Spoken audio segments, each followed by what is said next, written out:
happening, but it's now my very great pleasure to introduce Casey, who's going to interview our very special guest for us. Go, Casey. Okay. So today I have Brad Lyons here. He is from Think EDU, and that is a platform which teaches you OSINT, skip tracing, and cyber investigation. So I'm very excited for this interview because if you know me, if you watch me in any of these shows, you know that I absolutely love this topic. And to have someone here who lives and breathes it and is a bit of a techie like me, it's really exciting. So welcome, Brad. Thank you for coming. Yeah, thanks for having me on the show. It's great to be here. Awesome. So Brad, can you give us a bit of your background, please?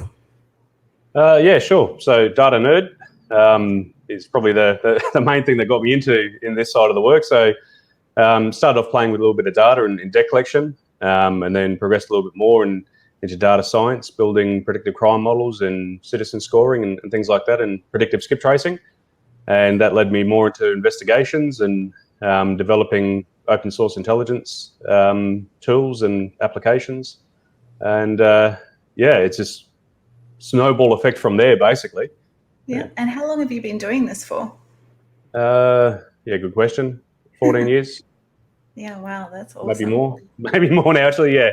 I think I might be saying 14 years for a long time now, so it might be time to update. Yeah. Okay. So for the people watching, everybody kind of hears the term thrown around, skip tracing. Even investigators, they're not 100% sure what it is, what it involves. Can you explain what it is for us? Yeah, sure. So skip tracing is the art of locating people or assets. So like any investigation, you've got to obtain evidence and collect that evidence and build the puzzle together. Whereas with skip tracing, you're doing the same thing, but the end objective is not finding out who committed an offence. It's finding the person already. So you already know the individual you're after or an asset that you're after and determining their current location. Yeah. And how has skip tracing really evolved over the years? With technology a lot. It's evolved and it's sort of unevolved as well at the same time, because with databases nowadays, there's a lot of people out there that think they're doing skip tracing when all they're doing is checking a paid database. And that's admin work, definitely a part of skip tracing. But that's by no means full skip tracing. But with that technology, it has progressed a lot, and with open source intelligence expanding a lot more with online, great enhancements at the moment. There's lots of data out there, lots of technology you can use, but you still need good old human intelligence techniques as well.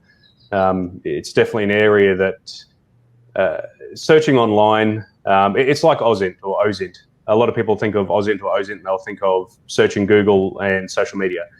That's a very tiny part of OSINT. And it's the same as skip tracing or investigations. That's just a very small part of it, all the skills that you need. Yeah. And it's not just any investigator that can do skip tracing, is it? Usually, like, it's a really defined niche that takes a lot of quite like training, and it's hard work and just constantly trying to do it. So, because I know I hear a few investigators around the place who say, oh yeah, I can do that, and it's not necessarily the case. Yeah, and we see those files. We'll see those files come through that have been outsourced before, and look, it is very interesting work. I love it. It is very addictive work. It's the thrill of the chase at the end of the day. Yeah.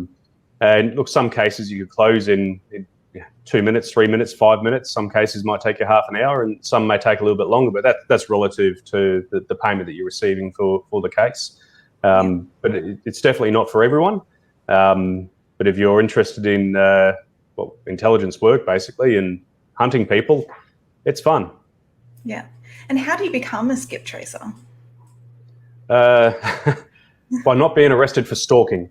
Is probably a good one. Or as my wife says, it's not stalking, it's keeping current.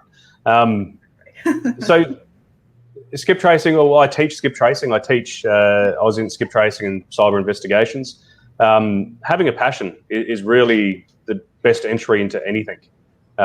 If you have a passion for something, it's going to go a lot faster. It's going to be a lot easier for you, and you'll be more successful at it. If you're doing it because you can see there's money in it and you just want to make money, you're not going to be very passionate about it. You're doing it for the wrong reasons. So my advice would be learn the art of the tools that you have.